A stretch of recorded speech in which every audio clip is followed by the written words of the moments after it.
Saludos amigos, les habla el pastor Salomón de la Cruz desde Cozumel, Quintana Roo. Estamos transmitiendo en vivo a través de este medio de comunicación y queremos comenzar una serie de enseñanzas que están basados en la temática de este mes de diciembre sobre el tema de la Navidad y pues me gustaría también que usted participe y podamos interactuar en este video. Realmente es una bendición poder estar con ustedes y hoy quiero hablar acerca de un pasaje bíblico para comenzar esta serie que está en Primera de Juan capítulo 4 versículos 1 al 6, que dice de esta manera: Amados, no creáis a todo espíritu, sino probad los espíritus si son de Dios, porque muchos falsos profetas han salido en el mundo. En esto conoced el Espíritu de Dios. Todo el que confiesa que Jesucristo ha venido en carne es de Dios. Y todo espíritu que no confiesa que Jesucristo ha venido en carne no es de Dios.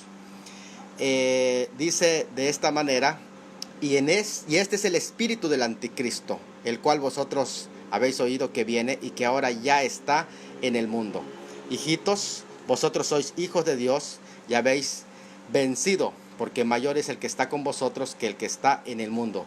Ellos son del mundo, por eso hablan del mundo y el mundo los oye. Nosotros somos de Dios y el que conoce a Dios nos oye.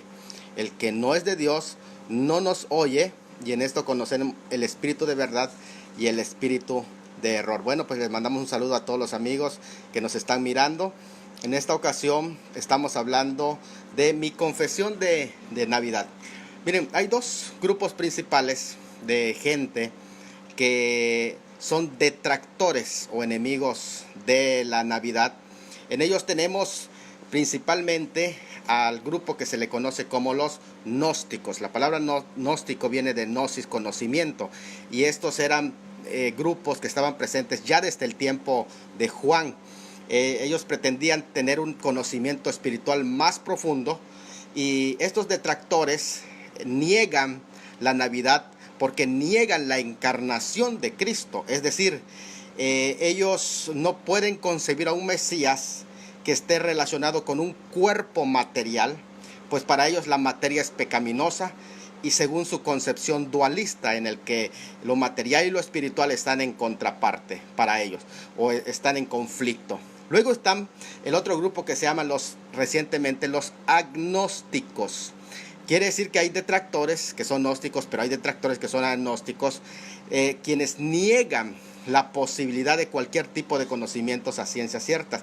Es decir, niegan la Navidad porque no aceptan que Jesucristo sea Dios y que ese Dios se haya encarnado a través de una virgen, un nacimiento virginal. Prácticamente ellos lo niegan. Entonces estos detractores, como son materialistas y Dios no puede existir y mucho menos nacer de una virgen, niegan también el concepto de Navidad. Dentro de estos están los modernistas, están los ateos modernos y también el grupo de judíos que son prácticamente influenciados por el modernismo. Habría que estudiar lo que es el modernismo y ver por qué ellos niegan la concepción de Cristo, y por eso es que el judaísmo se ha empeñado en negar lo que es la Navidad y en atacar la Navidad, así como el grupo de los ateos. Entonces nos damos cuenta que están los gnósticos y los agnósticos. Bueno, en la epístola de Juan, según algunos creen que fue escrita luego del Apocalipsis. Incluso fíjense que recientes investigaciones eruditos han concluido que Juan fue escrito después del Apocalipsis. Si esto es así, entonces este pasaje, Primera de Juan, prácticamente tiene que estudiarse también con Génesis y con el Evangelio de Juan. Sin embargo, la declaración que contiene Génesis 1.1 no es la misma declaración de Juan 1.1 y de Primera de Juan 1.1. Es interesante porque Génesis se va al principio de la creación del mundo, incluso del origen de lo material. Pero el Evangelio de Juan, que abarca dos tiempos: la época de la encarnación histórica del Hijo de Dios, y de allá trasciende hacia más allá de Génesis 1:1, cuando no existía Génesis 1:1 todavía.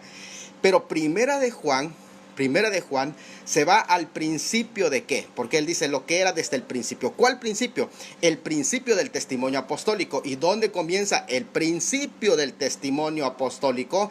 Presenta tres cosas: lo que oyeron, lo que vieron y lo que palparon nuestras manos. Es interesante porque esto es prácticamente el testimonio apostólico, y este testimonio apostólico de personas, de testigos oculares, que es tocante a qué, tocante a la encarnación del verbo de vida, según Juan 1:14, y el verbo se hizo carne y habitó entre nosotros. Esta verdad milagrosa y central fue parte de la predicación de la iglesia al finales del siglo I, no al principio de su predicación. Recuerden que al principio no se había tomado en cuenta este origen o nacimiento de Cristo, porque prácticamente Marcos, que es el primer evangelio escrito, presenta la primera predicación de la iglesia, comienza con el ministerio del Señor Jesucristo, mas no incluía su nacimiento.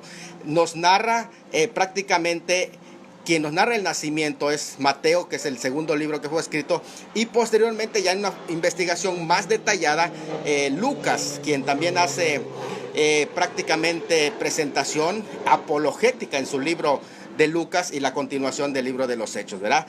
Entonces, prácticamente el último evangelio que fue escrito, que es Juan, es interesante porque este evangelio escrito sí narra el testimonio apostólico desde el principio. Por eso es que dice en el principio de que el principio, cuando el evangelio debe de ser narrado desde el inicio. ¿Y cuándo es desde el inicio? Con el nacimiento de Jesucristo. Entonces, toda narración del evangelio que no incluye el nacimiento de Jesucristo no es la totalidad. Todavía falta el tema de la encarnación. De hecho, el apóstol Juan aquí argumenta que quien niega la encarnación, es interesante, tiene el espíritu del anticristo, porque sin darse cuenta está negando ya su obra misteriosa de su muerte y su resurrección, porque no puede morir y no puede resucitar si primero no se encarnó. Y esto es algo muy importante, porque prácticamente, automáticamente, se está echando por tierra la muerte y la resurrección de Cristo. Así que es un falso apóstol quien hace eso, es un falso profeta quien hace eso, es un falso hermano quien niega una doctrina central como la encarnación, que está más de acuerdo con los gnósticos, con los agnósticos, con todos los enemigos de la natividad de Cristo. Y por eso es que hay un ataque férreo en contra de la Navidad, porque la Navidad proclama la encarnación del Hijo de Dios. El verbo se hizo carne. Me preocupa que se esté predicando una teología que atenta contra la doctrina central del evangelio, como esta, que es la encarnación del verbo. ¿Estamos volviendo al gnosticismo o a un agnosticismo? En la búsqueda de la verdad, los verdaderos cristianos estamos todos interesados en saber quiénes son los verdaderos creyentes y quiénes son falsos, que se proclaman ser investidos del Espíritu Santo, pero que son falsos. ¿Y cuál es ese central? Bueno, lo central es quienes niegan la encarnación de Cristo. Y una forma de negarlo es negando la natividad de Cristo. Este no es un problema nuevo, ya que anterior a Juan, el apóstol Pablo ya había fijado algunos parámetros incluso acerca del tema en 1 Corintios 12:3.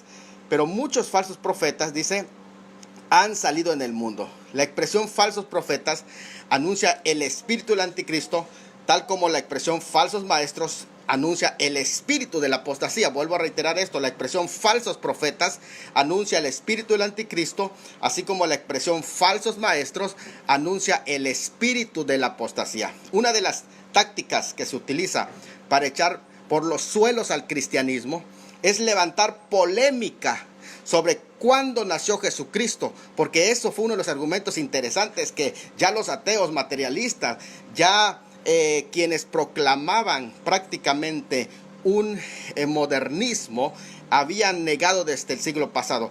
De ahí que se empieza a cuestionar no solamente la fecha, sino que ahora empiezan a cuestionar si en verdad nació. Y por último, siguiendo esa misma línea, el modernismo y el mundo ateo va a negar todo lo que tenga que ver con la Navidad, arguyendo incluso que es una fiesta pagana. Con todo, yo creo que no se debe perder tanto tiempo peleando con la gente por la forma y la manera como la gente, celebra una falsa Navidad. Pero sí debemos enseñarles cómo nosotros los cristianos observamos esta predicación central de la encarnación. No es muy productivo el discurso de contradicción, en el que pongamos a hacer prácticamente un video en contra de la piñata, un video en contra de Santa Claus, un video en contra del pavo relleno, un video en contra de los aguinaldos. No es productivo. Realmente no es productivo, pero sí nuestro trabajo debería de ser, en lugar de la contradicción, un discurso de contradicción, un discurso de afirmación. De ahí es mejor ser educador que confrontador. Y nuestra tarea no debiera ser la censura, sino la educación. Entonces la celebración navideña prácticamente es la iglesia quien debe de ser la responsable de enseñar la forma verdadera para que nuestra cultura en general celebre con altura, con dignidad y con un espíritu de verdad bíblico la Navidad. ¿Qué es lo primero que pasa en tu mente cuando piensas en Navidad? Creo que por allá habría que comenzar. Es el bono, es el aguinaldo, es la piñata, es el arbolito navideño, es el pavo, las parrandas, las cantatas, el lechón, los regalos, la pintura para estrenar local. ¿Qué es lo principal? Prácticamente tantos están celebrando la Navidad como algo ridículo, hasta incoherente, con elementos paganos, que debo de reconocer que muchos de esos elementos están tomados incluso de cosas que no tienen sentido. Y en muchas celebraciones del público en general abunda tanto lo chabacano, sin ningún tipo de reflexión central, que tanto así que muchas de las exposiciones que dan de los detractores a veces hasta son reales. Por tal estilo y forma de celebrar la Navidad como un falso testimonio, algunos tienden a desarrollar una actitud apática a esta celebración y entonces dicen: no queremos nada que ver con esta celebración. Estos incursionan en preguntas tales como: ¿qué bíblico tiene poner focos de Navidad? ¿El árbol de Navidad está en la Biblia? ¿Qué dice la Biblia de Papá Noel? ¿Qué de formar nacimiento? Bueno, empiezan a una serie de cuestionamientos, pero en realidad es que se está revelando que la iglesia no está cumpliendo en su encomienda de transmitir el verdadero significado de la Navidad. Un discurso contra el pastel, un discurso contra el lechón, un discurso contra el pavo. Yo digo que casi es una herejía, ¿no? Allá el pastor Russell dice que las posadas de los capellanes. Sí, un discurso en contra de todo eso, en ese sentido, prácticamente no involucra cuestiones teológicas. O sea, no podemos hacer un discurso en contra de todos estos elementos. ¿Por qué? Porque no contiene respaldo bíblico. Simplemente vas a girar alrededor de vagar, pero no tiene ningún elemento bíblico a favor o en contra. Eso tenemos que dejarlo bien en claro. De la misma manera, quienes se oponen a la Navidad, argumentando que es una celebración pagana, seamos sinceros, pierden las oportunidades que sí tienen principios bíblicos, como la oportunidad de presentar el verdadero mensaje de la Navidad, y hasta rayan en un espíritu del anticristo, quien aborrece la encarnación, y que por otro lado se pierden la oportunidad de ejemplificar la manera correcta de celebrarlo, porque nosotros como iglesia deberíamos demostrarle al mundo cómo se debe celebrar la verdadera Navidad. En lugar de cerrarnos a la experiencia de celebración de Navidad, creo que debemos de revisar las actitudes más correctas para recibir esta fiesta. Bueno, partimos del concepto de que para los que servimos al Señor, prácticamente todo el año es celebración, todo año es Navidad. Nosotros estamos de fiesta. Realmente lo más importante de la Navidad Recuerden, no son las guirnaldas, no es la pintura de la casa, las piñatas, el árbol navideño, todo lo que vamos a comer, sino en algo central. ¿Cuál es? Lo más importante para nosotros los cristianos es prácticamente el hecho de la encarnación de Cristo, como un mensaje sano, como un mensaje contundente, con un mensaje no meramente cultural, sino como una experiencia de salvación, porque Cristo vino al mundo y el hombre ahora tiene la oportunidad de ser salvo. Eso es el mensaje central. La Navidad entonces sirve ¿para qué? Sirve para confesar que Jesucristo ha venido en carne. Entonces, para celebrar la Navidad dentro de un contexto bíblico correcto, debemos conocer los elementos bíblicos que la componen. Cada cristiano debe tener una respuesta, conocer esta doctrina central que es la encarnación.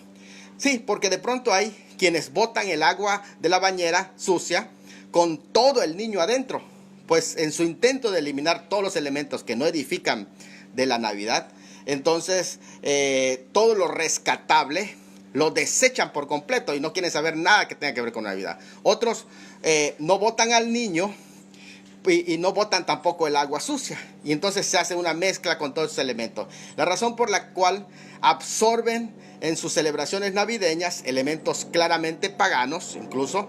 Y lo correcto, ¿qué cosa es? Es botar el agua sucia sin botar al niño. Porque entonces no hacemos diferencias entre ambas cosas. Creo que ni la actitud permisiva, que permite toda clase de elementos ajenos a esta celebración, sin discriminar prácticas paganas, ni la actitud represiva, que se opone a la celebración navideña, sin detrimento y con argumentos de origen pagano. Por cierto, algunos con mucha verdad, sino la actitud reflexiva.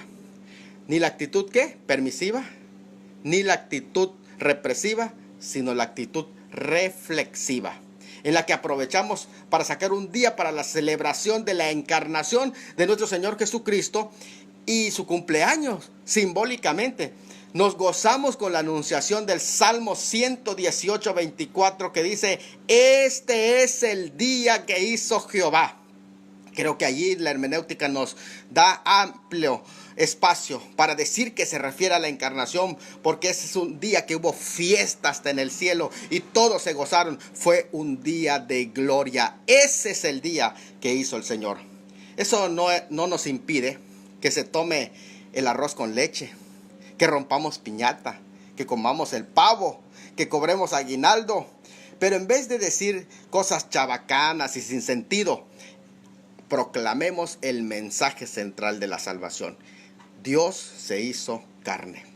Quienes se oponen a la celebración navideña no confiesan que Jesucristo ha venido en carne, y este sí es el espíritu del anticristo.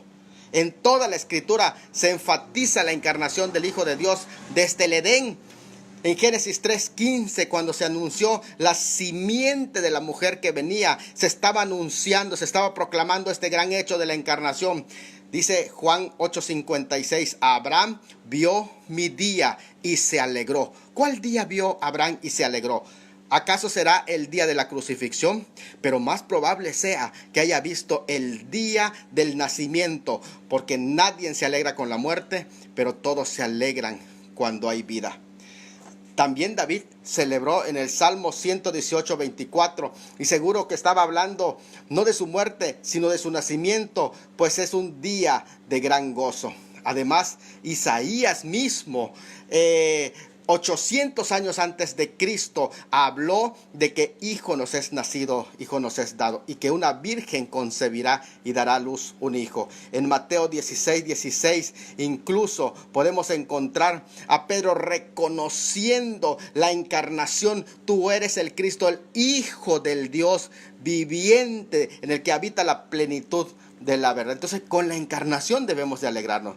A algunos se les dificulta aceptar este hecho de la encarnación, pero en Hebreos 1:3 dice que Jesús nació, es el mismo Hijo, no es una copia original, es la imagen de Dios, el que mismo Dios que vino a los hombres, y hay muchos pasajes que lo respaldan. Entonces la Navidad tiene que ver más con un canto de salvación, con el grito de esperanza, con la encarnación de nuestro Señor Jesucristo. Y aquí encontramos que los evangelios, en especial Lucas, que es una apologética sobre el nacimiento de Cristo, el cual requiere una discusión amplia teológicamente hablando, tal vez más adelante lo hagamos, enseña que si bien la resurrección de Cristo, que fue el mensaje principal predicado por los discípulos, fue milagrosa, igual de milagroso fue su nacimiento rodeado de tantas maravillas y milagros. La historia de la Navidad registrada en la Biblia, la verdadera Navidad, no la falsa Navidad. Porque la falsa Navidad es la de Tamuz. Nosotros no estamos proclamando a Tamuz, estamos hablando de la verdadera Navidad, la encarnación de Cristo. Porque algunos lo confunden la verdadera Navidad con la falsa y atacan la falsa Navidad. Yo también ataco la falsa Navidad, pero la verdadera Navidad, que es la encarnación de Cristo, esa tenemos que proclamarla, porque si no, seríamos del espíritu del anticristo. Cuando la iglesia cristiana nació, solo predicaba la resurrección, pero no hacía énfasis en el nacimiento hasta que enfrentaron cuestionamientos romanos sobre su existencia, y el politeísmo romano tenía historia de sus dioses, pero demandaban ahora la autenticidad del Cristo resucitado. Ellos salieron a buscar información, Lucas en especial, en el Antiguo Testamento y los testigos oculares. Así descubrieron que hay 300 referencias sobre su llegada, con el diálogo con las personas que fueron los actores principales que rodearon a todo este acontecimiento, en especial una entrevista con María, según Lucas 2:51, que dice que María guardaba todas estas cosas en su corazón. Por eso es que Lucas describe la cercanía desde el punto de vista de María. ¿Qué celebración, qué celebramos nosotros en esta Navidad? Que Dios fue hecho carne. Así que hay que revisar las canciones cristianas al respecto. Y de ahí se da este mensaje. Mi celebración de Navidad no puede ocuparse en cosas superficiales.